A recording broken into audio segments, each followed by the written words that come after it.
Vale, bueno, buenas noches a todos los que están conectados el día de hoy. Gracias por aceptar la invitación a este tema apasionante el día de hoy.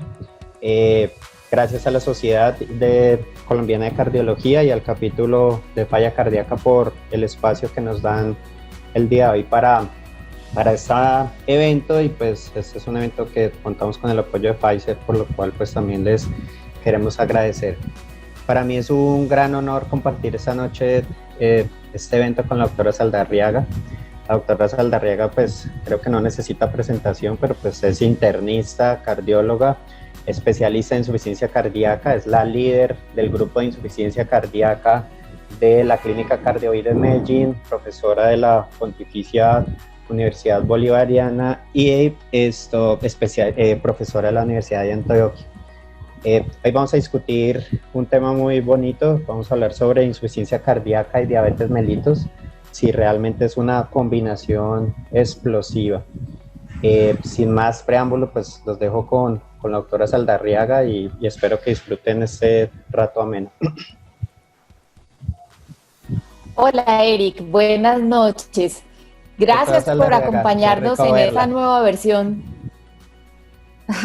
Gracias por acompañarnos en esta nueva versión de nuestros tópicos selectos en insuficiencia cardíaca.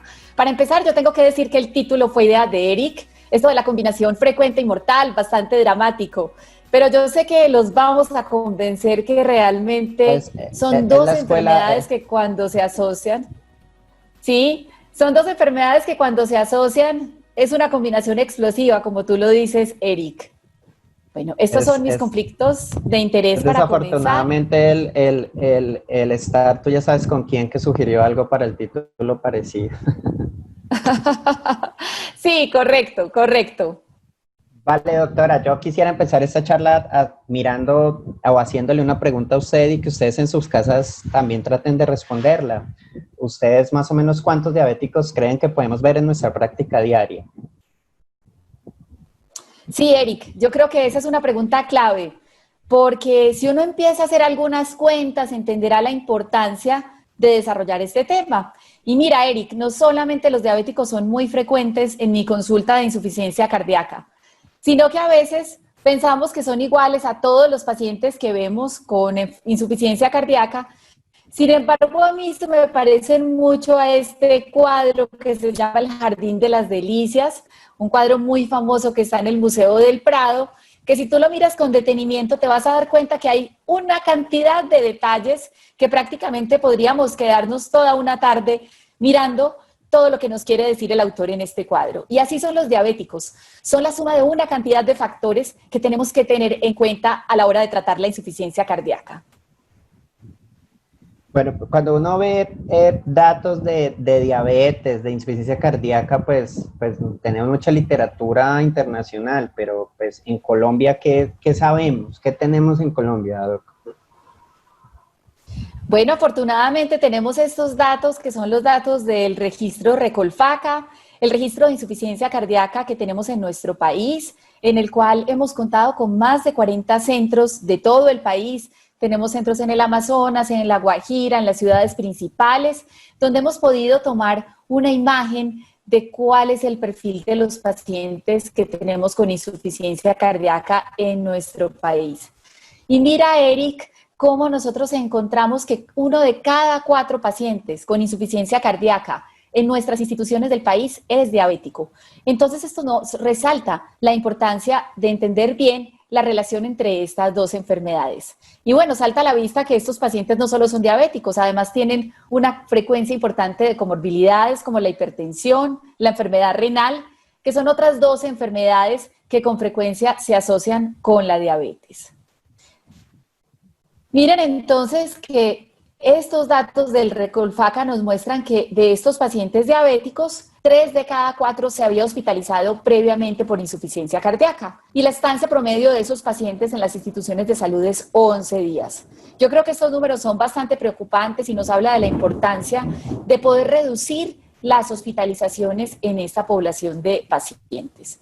Y esa es toda la información respecto a qué diferencias tienen los diabéticos respecto a los no diabéticos en nuestro país. Miren ustedes cómo los pacientes diabéticos con frecuencia son de mayor edad. Adicionalmente, en una mayor proporción son hombres. Y la clase funcional de estos pacientes con mayor frecuencia es una clase funcional 2, lo cual nos habla de la importancia de tratar tempranamente la enfermedad.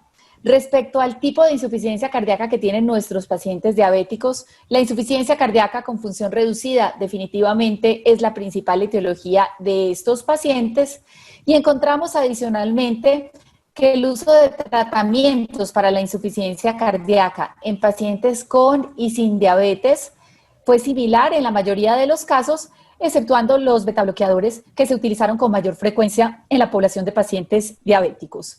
Y estos son los datos de mi programa de insuficiencia cardíaca en la clínica CardioVid, donde también hicimos un análisis de la población de estos pacientes. Miren cómo 1 de cada 3 pacientes es diabético, encontramos una frecuencia del 30%. La cardiopatía isquémica explica más o menos el 50% de las causas, lo cual nos habla de que también hay otras etiologías en el paciente diabético. No siempre es enfermedad coronaria la explicación de la disfunción ventricular. La fracción de eyección reducida es lo que predomina en nuestra población, al igual que en el registro RECOLFACA, y la mortalidad a 5 años de estos pacientes es 20%. Yo creo que con esto contesto a tu pregunta, Eric. Pero con eso entonces, digamos que usted piensa, doctora, que hay una relación entre la diabetes y la falla cardíaca, ¿o es una relación realmente bidireccional, o cree que una conduce a la otra, o cómo contestar esa pregunta? Excelente. Sí, definitivamente cuando se empezaron a publicar los estudios recientes de insuficiencia cardíaca, el estudio Paradigm, el estudio CHARM, empezamos a observar unos detalles muy interesantes. Primero, pacientes con insuficiencia cardíaca que no sabíamos que eran diabéticos, al hacer toda la parte del screening para entrar al estudio clínico, detectábamos que estos pacientes eran diabéticos no diagnosticados. Segundo, los pacientes con insuficiencia cardíaca avanzada, que yo sé que Eric también ve en el programa de trasplantes que tienen ellos en la Fundación Cardiovascular, no son el típico perfil de paciente que nosotros vemos diabético, que son pacientes obesos, con síndrome metabólico. Estos son pacientes que están caquécticos porque tienen una enfermedad avanzada, pacientes que están severamente enfermos y a pesar de esto empiezan a desarrollar aumento progresivo en la glicemia, incremento en la hemoglobina glicosilada y desarrollan diabetes. Entonces esto nos lleva a pensar que hay un vínculo entre las dos enfermedades. Miren ustedes, los diabéticos desarrollan con mayor frecuencia insuficiencia cardíaca. Ya sabemos por estudios publicados previamente que los pacientes diabéticos tienen 2.5 veces más riesgo de desarrollar insuficiencia cardíaca. Y estos pacientes, como ya les había mencionado, ser diabético y tener insuficiencia cardíaca aumenta el riesgo de hospitalización.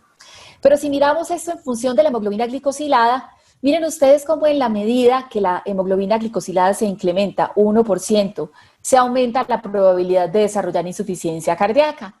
Y si yo logro bajar la hemoglobina glicosilada con el tratamiento de la diabetes, pues yo puedo reducir 16% el riesgo de desarrollar insuficiencia cardíaca por cada 1% que yo logre disminuir la insuficiencia cardíaca.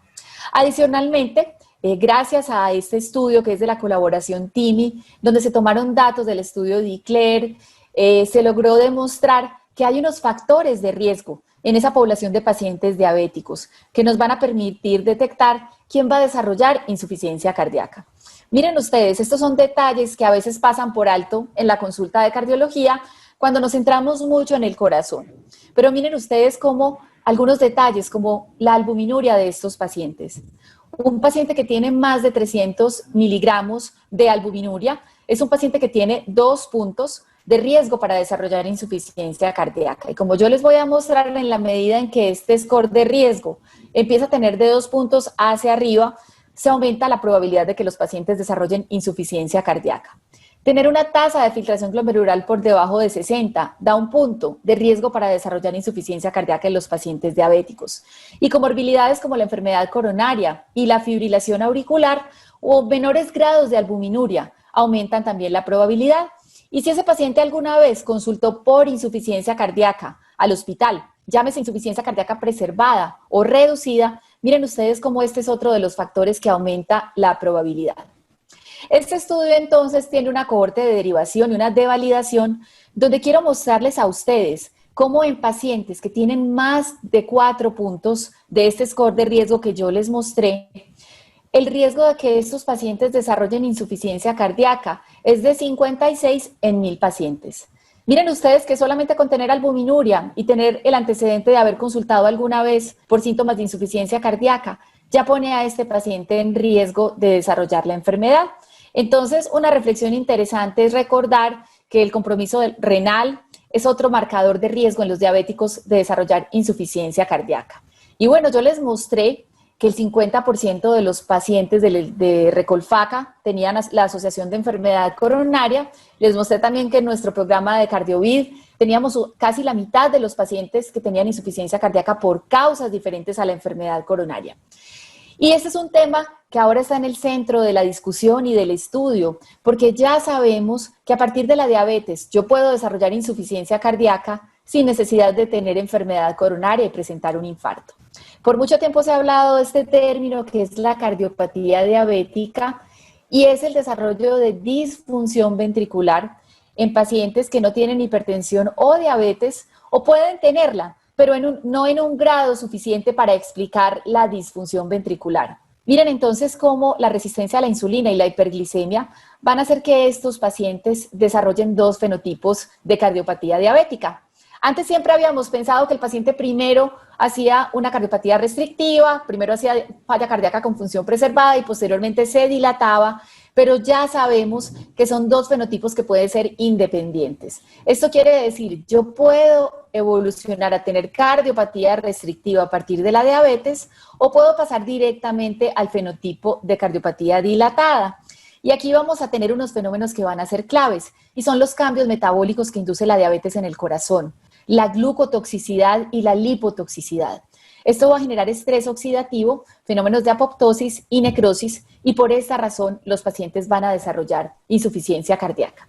Y miren que incluso la cardiopatía diabética tiene varios estadios. El primero en el cual solamente vamos a ver algo de hipertrofia ventricular, disfunción diastólica. Los pacientes pueden estar prácticamente asintomáticos, pero miren ustedes cómo en la medida que la enfermedad se va estableciendo, vamos a tener reducción de la función, microangiopatía, y finalmente vamos a tener un paciente que va a tener síntomas en reposo. Entonces recuerden que de la diabetes yo puedo desarrollar insuficiencia cardíaca sin pasar necesariamente por el paso de enfermedad coronaria. Y también puede pasar el fenómeno contrario. Yo les hablaba de los pacientes que Eric y yo vemos en nuestros programas de insuficiencia cardíaca, caquécticos, con una enfermedad muy avanzada, que desarrollan resistencia a la insulina. Este fenómeno también se ha observado en estudios clínicos. Miren, por ejemplo, en el estudio CHARM, no sé si ustedes alguna vez han reclutado pacientes para un estudio clínico. Estos pacientes tienen una batería de exámenes gigantes para poder ser incluidos en el ensayo clínico. Entre ellos está la hemoglobina glicosilada. Miren ustedes cómo el estudio CHARM encontró un 35% de pacientes que eran diabéticos y no sabían. Y el estudio Paradigm encontró que el 35% de su población era diabética y no se había hecho el diagnóstico. Entonces, esto empezó a prender todas las alarmas respecto a la importancia de la búsqueda activa de diabetes en pacientes con insuficiencia cardíaca, porque la insuficiencia cardíaca induce resistencia a la insulina. Y hay varios mecanismos por los cuales ocurre. Recuerden que esa activación neurohormonal, la activación del sistema nervioso simpático, del eje renina-angiotensina-aldosterona, lo que va a hacer es que también se aumente la resistencia a la insulina. Estos pacientes son pacientes que tienen inflamación, la inflamación hace parte de la fisiopatología de la insuficiencia cardíaca y tienen reducción del cotransportador GLUT4 que se encarga de ingresar la glucosa a la célula. Adicionalmente por la pérdida de la masa muscular. Y claro, si yo tengo una reducción en el gasto cardíaco, pues el páncreas es otro de esos órganos que se va a ver con una reducción del aporte sanguíneo. Y se van a aumentar sustancias como las adipocinas y todo esto va a generar esa tormenta perfecta que va a hacer que aparezca la diabetes en los pacientes con insuficiencia cardíaca. Y otro de los puntos que se han mencionado mucho es el uso de diuréticos. Recuerden que se ha mencionado más con el uso de las tiazidas que con los diuréticos de ASA, que puede generar resistencia a la insulina. Bueno, pues entonces con toda esta información y digamos que teniendo pacientes que pueden desarrollar diabetes, que pueden tener falla cardíaca y desarrollar diabetes, como también pacientes que pueden ser diabéticos y desarrollar falla cardíaca, el pronóstico realmente o hay alguna diferencia en este fenotipo? Claro, Eric, esa es la pregunta yo creo que más importante que nos hacemos en este momento, si los diabéticos con insuficiencia cardíaca son diferentes a los pacientes que no son diabéticos.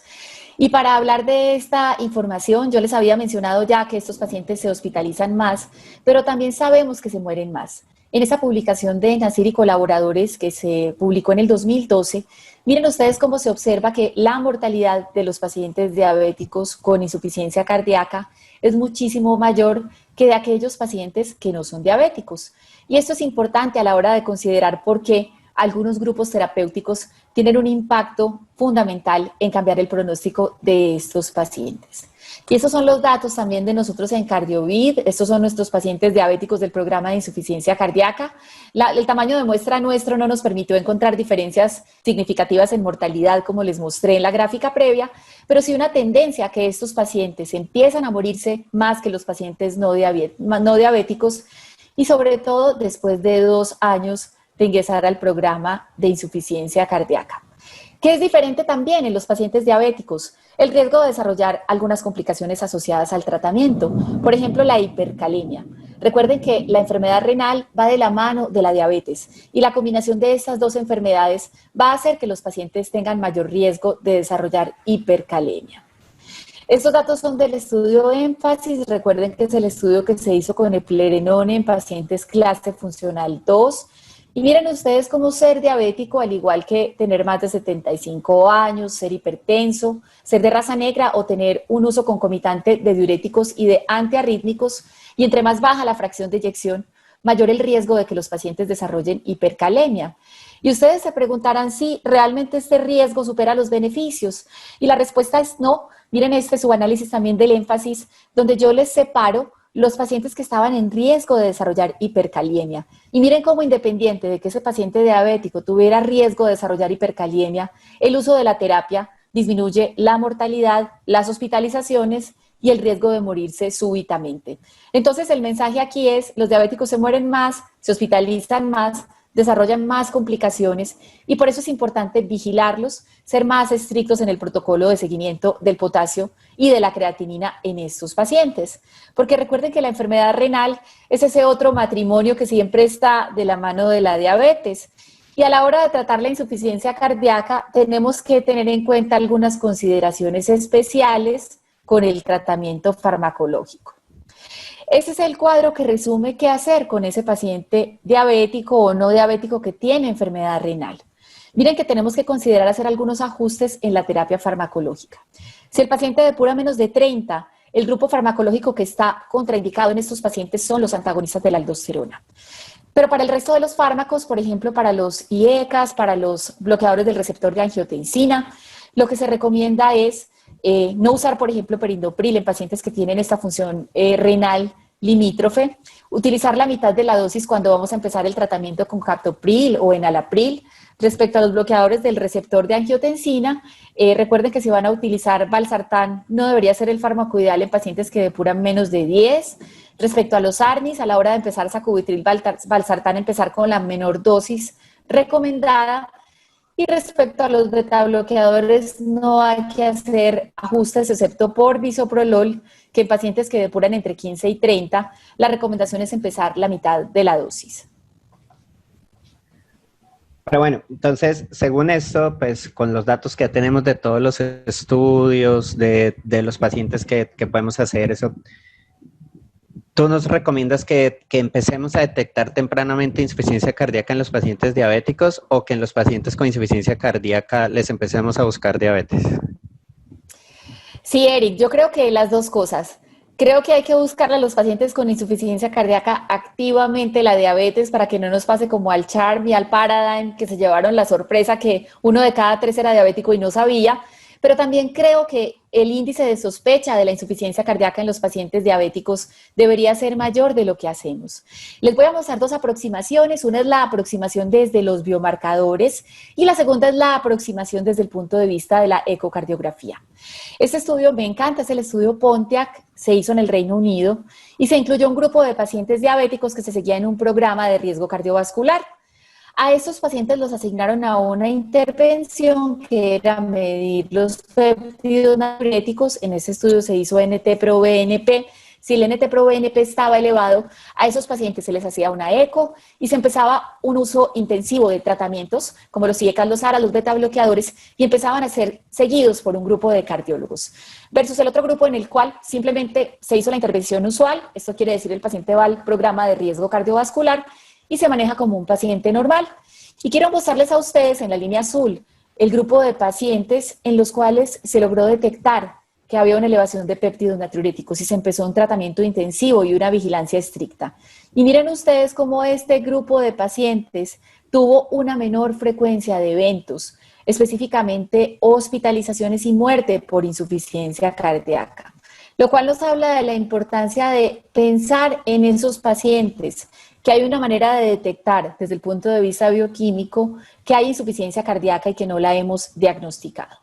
Y el segundo estudio es este, es un estudio que se hizo con ecocardiografía que se publicó en el 2012, donde se incluyeron 581 pacientes que se seguían en un programa de riesgo cardiovascular por médicos de atención primaria. Se les hizo una eco y miren ustedes, si nos vamos a buscar insuficiencia cardíaca con función reducida, se encontró solamente en el 4.8% de los pacientes. Pero los cambios y los criterios de insuficiencia cardíaca con función preservada, que para ese entonces, cuando se publicó el artículo, no eran los que tenemos en la actualidad, se encontró que 1 de cada 5 pacientes tenía insuficiencia cardíaca con función preservada, lo cual nos habla de la importancia de en estos pacientes buscar sistemáticamente la enfermedad. Pero no todo es fracción de eyección. Recuerden que hay nuevos parámetros que en este momento se están estudiando.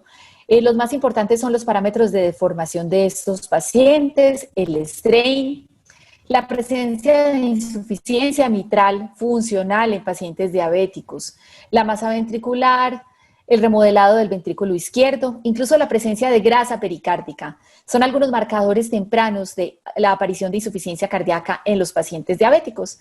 Entonces, sí, Eric, la respuesta es que deberíamos buscar ambas enfermedades de una manera intensiva y sistemática.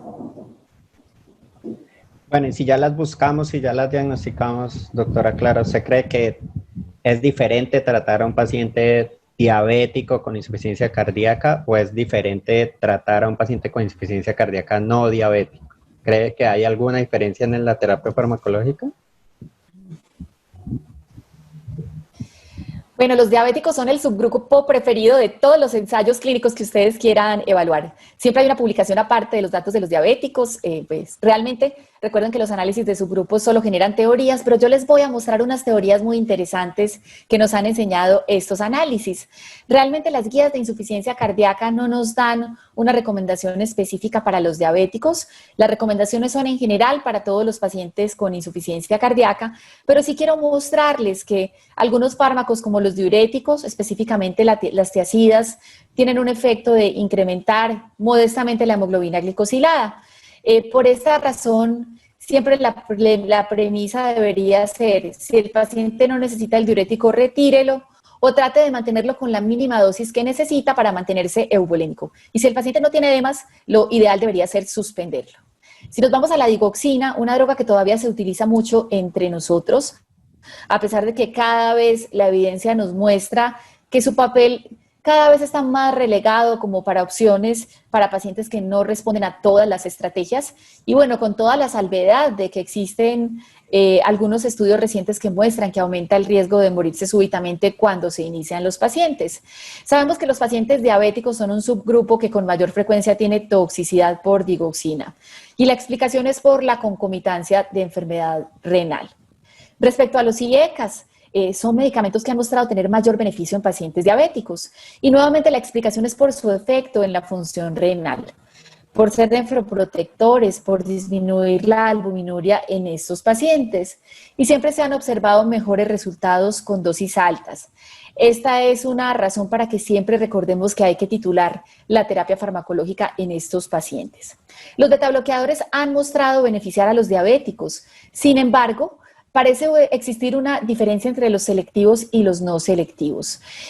Este cuestionamiento existía sobre todo cuando las drogas que teníamos para tratar a la diabetes tenían un gran problema y es que no eran tan seguras. Y como causaban hipoglicemia en estos pacientes, existía la teoría y el temor de que los betabloqueadores podrían enmascarar los síntomas de hipoglicemia. Esto es algo que se ha ido reevaluando en la medida en que, como ya les había mencionado, los fármacos actuales para tratar la diabetes son mucho más seguros. Los antialdosterónicos, tenemos un estudio que se llama el estudio EFESUS, que se hizo en pacientes posinfarto con disfunción ventricular y signos de insuficiencia cardíaca o diabetes, y en el cual se encontró que existía un beneficio del uso de los antialdosterónicos en estos pacientes. Sin embargo, recuerden que los diabéticos tienen una mayor tendencia a desarrollar hipercalemia y alteración de la función renal, y por esa razón debemos vigilarlos. Y finalmente, sacubitril/valsartán tiene un subanálisis muy interesante del Paradigm, donde se muestra que incluso este fármaco tiene un efecto en reducir hemoglobina glicosilada en los pacientes con insuficiencia cardíaca y que los pacientes se benefician independiente del estatus de diabetes o no. Y el otro beneficio grande es que tiene un efecto de protección renal. Eso nos lleva a reflexionar que todo lo que mejora el corazón mejora el control glucémico y disminuye la resistencia a la insulina. Y respecto al uso de dispositivos, Eric, resincronización cardíaca y desfibrilador implantable, existe similar beneficio en pacientes con y sin diabetes, pero siempre existe el temor del riesgo de infección, sobre todo del sitio operatorio, y por esa razón lo ideal es tener un buen protocolo para tener bien controlados a los pacientes diabéticos y minimizar este riesgo. Entonces, con todo esto, entonces, ¿sí hay diferencias o no hay diferencias en el tratamiento de los pacientes si ya tienen insuficiencia cardíaca? Bueno, yo creo que no usamos los mismos fármacos para tratar la insuficiencia cardíaca, como ya te había mencionado al principio, pero creo que sí hay que vigilar un poco más los efectos secundarios de los fármacos. Vale. Entonces, en vista de eso, entonces, ¿qué diferencias podría uno tener ante la evidencia de todo eso de que si hay un paciente con insuficiencia cardíaca y es diabético, qué diferencias debemos tenerle o qué debemos empezar a hacer con estos pacientes, doctora Clara? Claro que sí. También tenemos ya evidencia suficiente para decir que el tratamiento de la diabetes es diferente en un paciente que tiene insuficiencia cardíaca en comparación a uno que no lo tiene. Recuerden que ahora tenemos información suficiente para saber que algunos grupos farmacológicos benefician a los pacientes con diabetes, hay otros que podrían causar daño y por eso no se deberían utilizar, y hay otros que son neutros.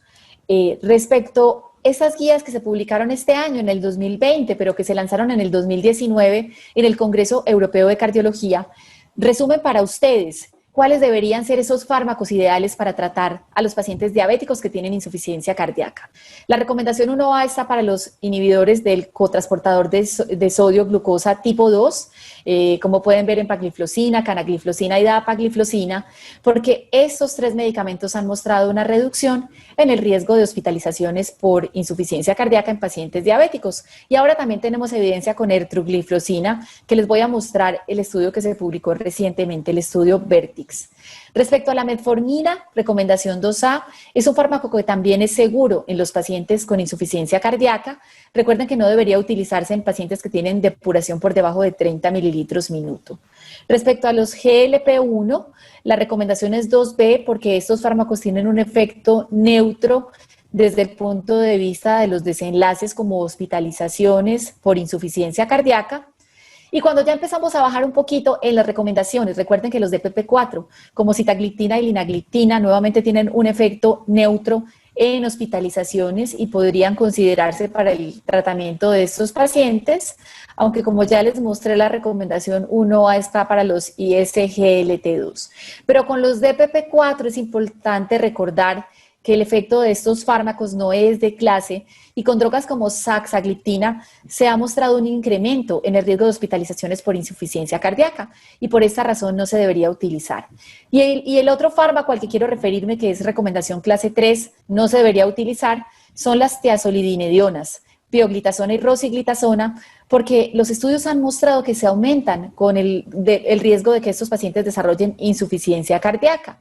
Y la insulina nuevamente tiene una recomendación 2B. Pero bueno, si nos vamos a ver, esta es la perspectiva de las guías europeas de la Sociedad de Cardiología. Si nos vamos a ver el algoritmo que nos propone la ADA, miren ustedes nuevamente cómo que el paciente tenga insuficiencia cardíaca o que tenga enfermedad renal va a ser un punto que nos va a permitir definir cuál es el fármaco del cual van a beneficiarse estos pacientes. Las guías de la ADA nos dicen que la primera línea es metformina, pero además recomiendan que si el paciente tiene insuficiencia cardíaca o enfermedad renal, consideremos utilizar en estos pacientes un ISGLT2, que como yo ya les mostré, han tenido un impacto importante en disminuir las hospitalizaciones por insuficiencia cardíaca. Y con los ISGLT2 hemos tenido una historia que es un poquito contraria a lo que vemos con otras drogas para tratar la insuficiencia cardíaca. Si ustedes se acuerdan de los estudios con los IECAS, los primeros estudios que se hicieron, por ejemplo, el SOLT, se hizo en pacientes que ya tenían una enfermedad, ya tenían síntomas de insuficiencia cardíaca. Los primeros estudios con IECAS se hicieron en pacientes clase funcional 3 y 4 y se logró demostrar el beneficio de la droga, después se movieron a pacientes clase 2 y después se hicieron estudios en pacientes posinfarto. Pues con los ISGLT2 la historia empezó al contrario porque los primeros estudios se hicieron en pacientes que tuvieron un infarto, esto quiere decir en riesgo de desarrollar insuficiencia cardíaca y ahora estamos frente al escenario de su beneficio en pacientes que tienen insuficiencia cardíaca y que no necesariamente tienen diabetes. Estos son los resultados del estudio en PARREC. A partir de este estudio se empezó a hablar por primera vez de la utilidad de utilizar empagliflozina en pacientes para prevenir el desarrollo de insuficiencia cardíaca. Miren ustedes cómo la comparación versus placebo muestra que hay una disminución significativa en las hospitalizaciones por insuficiencia cardíaca en estos pacientes. Y con dapagliflozina también tenemos el estudio DECLARE, también un estudio en pacientes que algunos ya tenían enfermedad cardiovascular y otros no, todos eran diabéticos y se logró demostrar que este medicamento, a pesar de que no reducía el compuesto de muerte cardiovascular infarto o ACV, sí tuvo una reducción significativa nuevamente en el combinado de muerte cardiovascular y hospitalizaciones por insuficiencia cardíaca. Este es el segundo estudio que nos mostró un impacto en reducir hospitalizaciones por insuficiencia cardíaca. Y el estudio CANVAS fue el tercer estudio que nos mostró que había una reducción significativa en las hospitalizaciones por insuficiencia cardíaca en esta población de pacientes diabéticos. Y como ya les había adelantado, este estudio VERTIS, que se publicó recientemente en el Congreso de ADA, con la cuarta droga de esta familia, que es la ertugliflozina, un estudio que se hizo en varios países del mundo y se comparó versus placebo, nuevamente logró demostrar que a pesar de que el desenlace fue neutro respecto al cambiar la mortalidad en estos pacientes, sí se observó una reducción nuevamente significativa y similar a lo que vimos en los estudios previos en las hospitalizaciones por insuficiencia cardíaca. No nos queda entonces ninguna duda, Eric, de que hay un impacto en reducir hospitalizaciones por insuficiencia cardíaca en pacientes diabéticos y por eso la recomendación clase 1 de las guías es para el uso de estos fármacos en pacientes diabéticos que tienen insuficiencia cardíaca. Cuando nacieron estos estudios trataron de mirar seguridad cardiovascular para el tratamiento de la diabetes.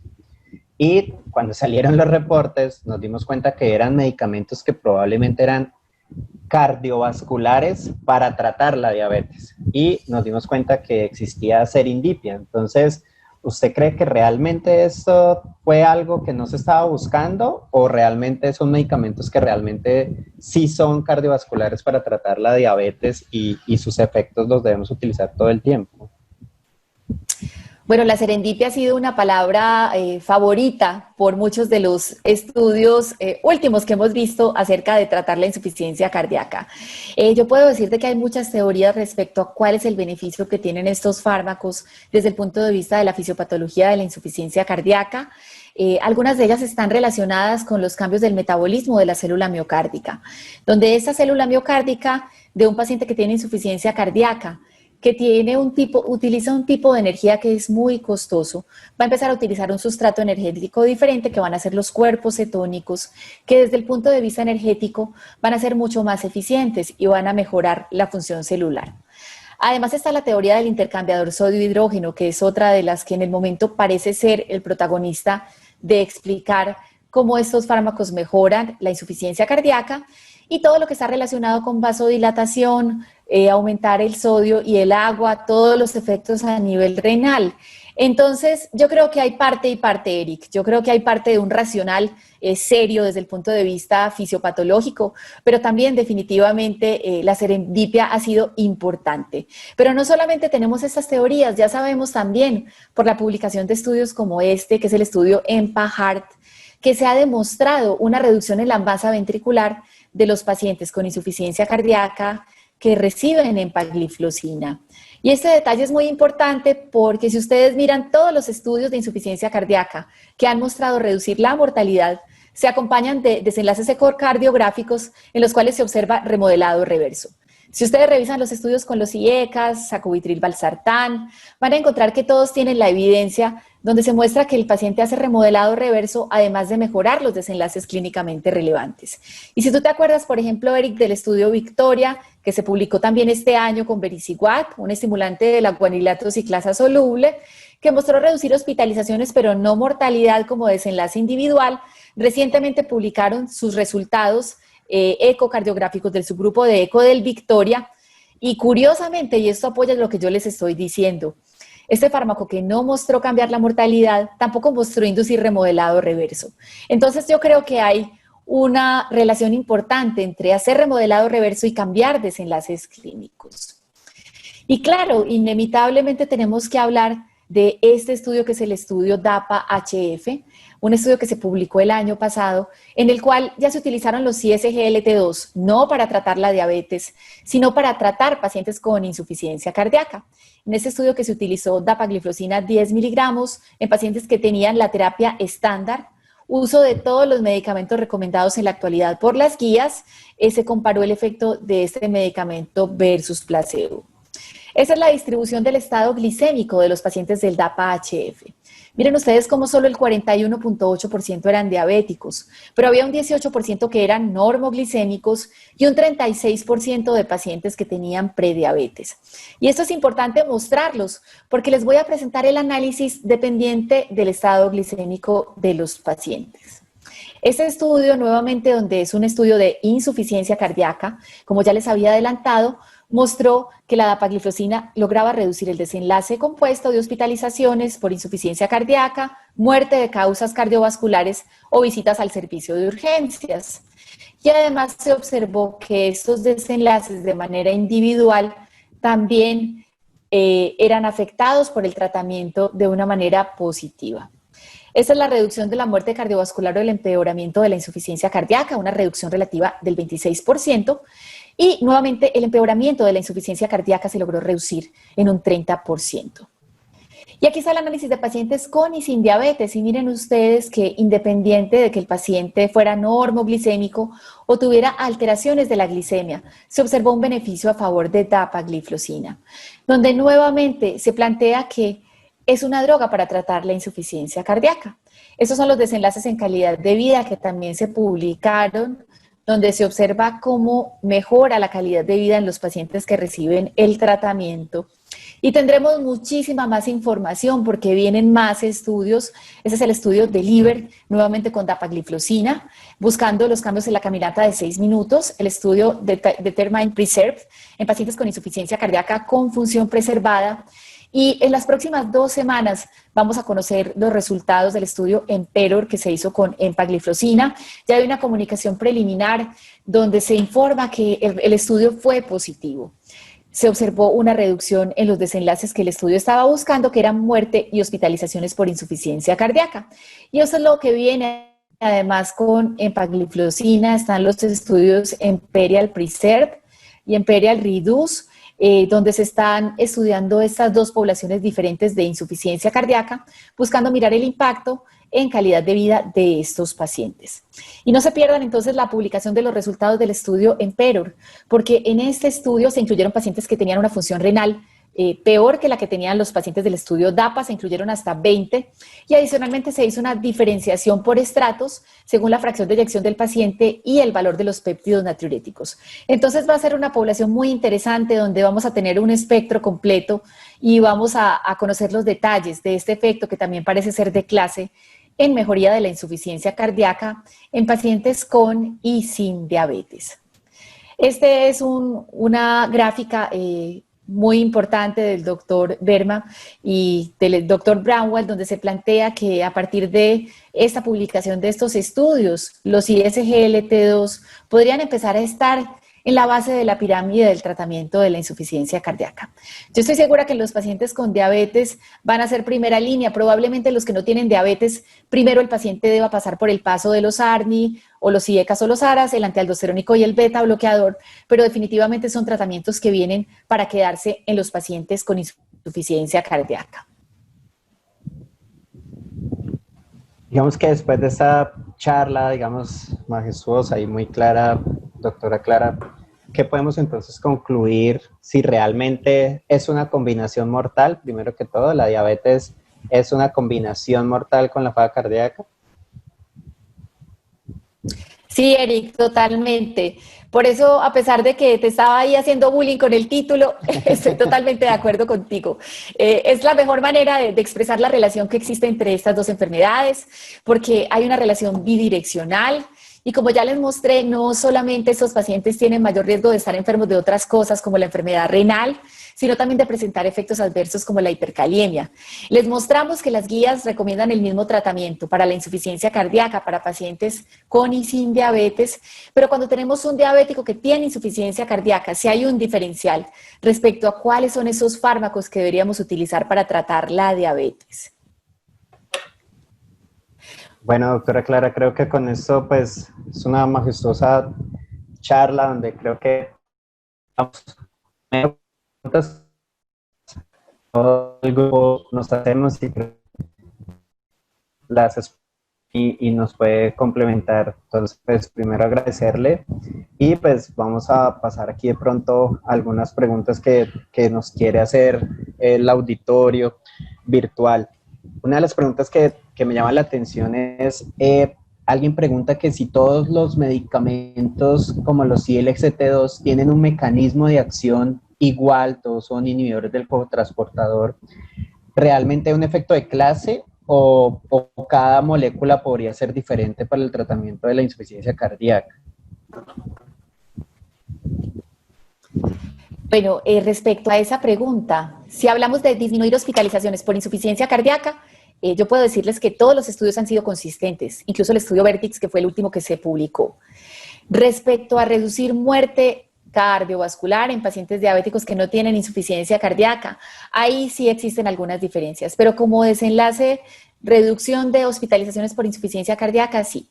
Definitivamente yo sí estoy convencida que es un efecto de clase y los estudios apoyan esto.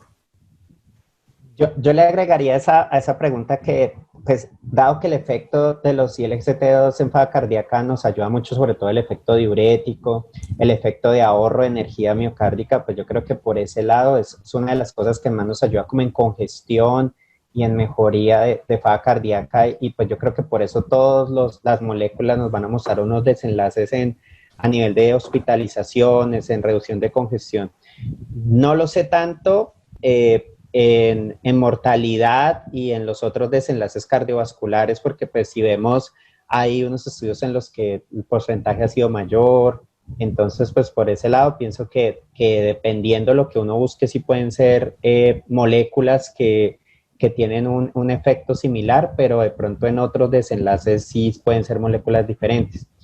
Hay una pregunta acá que me parece muy interesante y dicen que si hay en el tipo de tamizaje de insuficiencia cardíaca y de diabetes, le debemos dar solo importancia a la hemoglobina glicosilada, que si el diagnóstico de diabetes en los pacientes con insuficiencia cardíaca se hace igual, solo con hemoglobina glicosilada y glucosa en ayunas, o deberíamos utilizar algún otro método de tamizaje.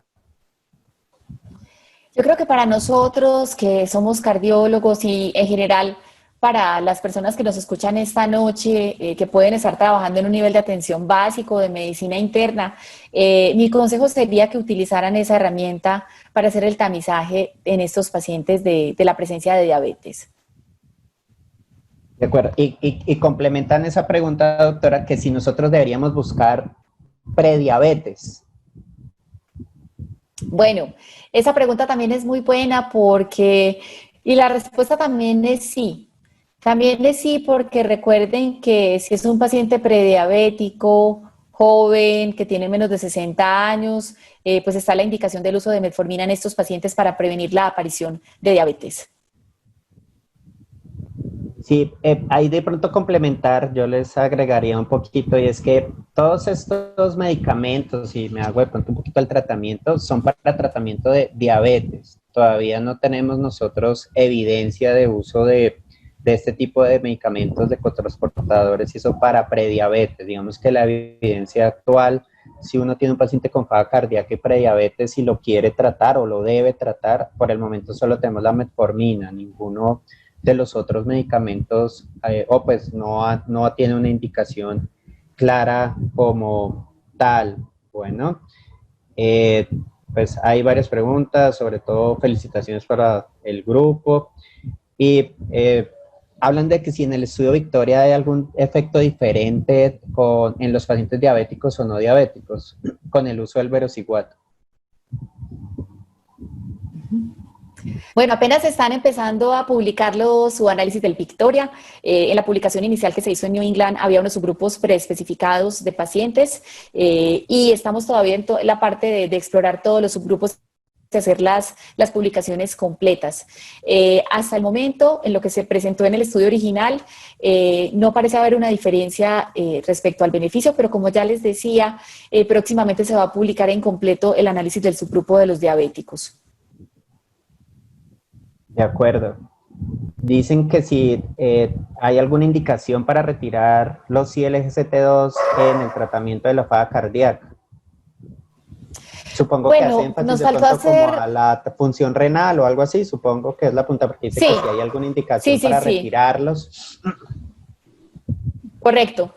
Una sería la función renal. Recuerden que en este momento están aprobados en pacientes con más de 45 de filtración glomerular, aunque ya tenemos estudios como el CREDENS que los utilizaron con pacientes hasta 30. En el DAPA-HF también entraron pacientes hasta 30 de depuración y como ya les dije, ahora que se presenten los estudios del del EMPEROR, vamos a ver que se incluyeron pacientes hasta 20.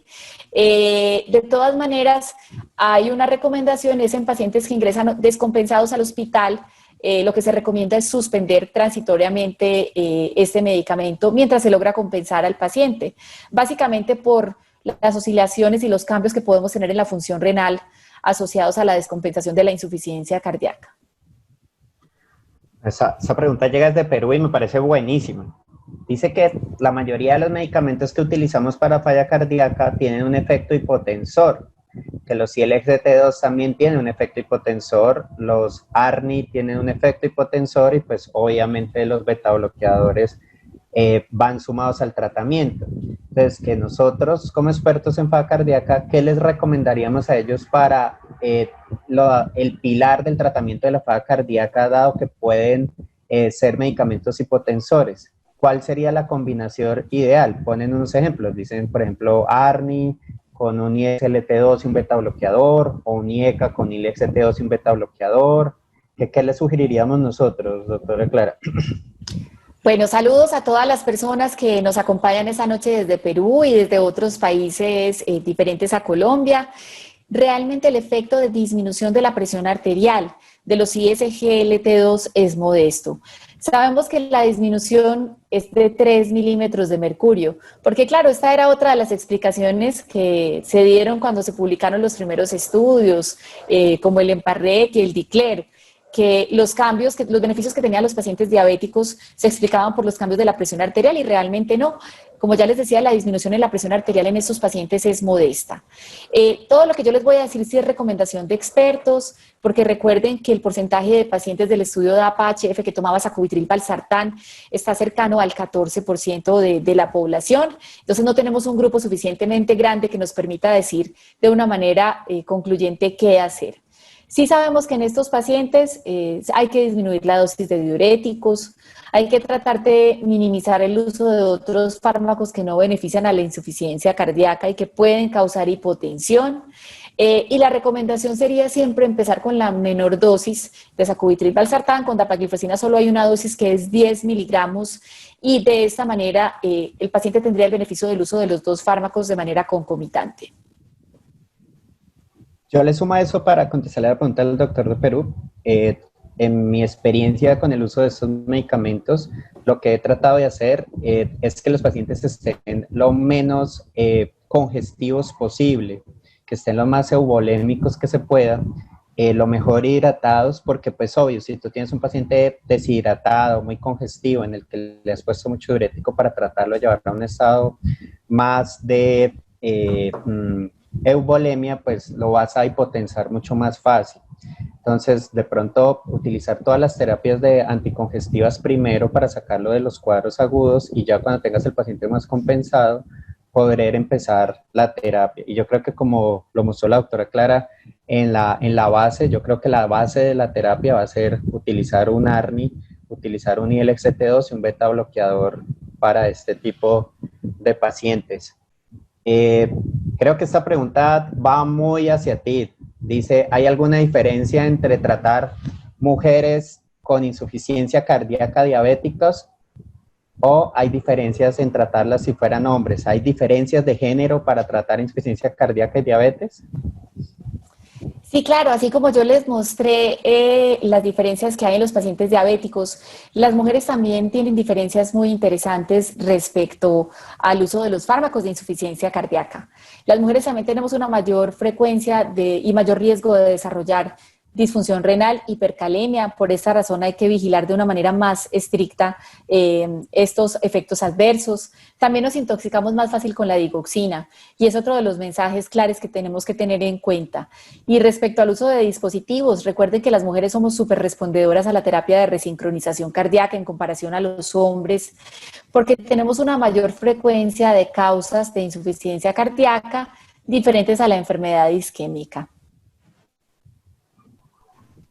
Bueno, no hay más preguntas, digamos, en el chat, pero yo le quiero lanzar una pregunta para que usted se lance al agua y yo también se la podría complementar.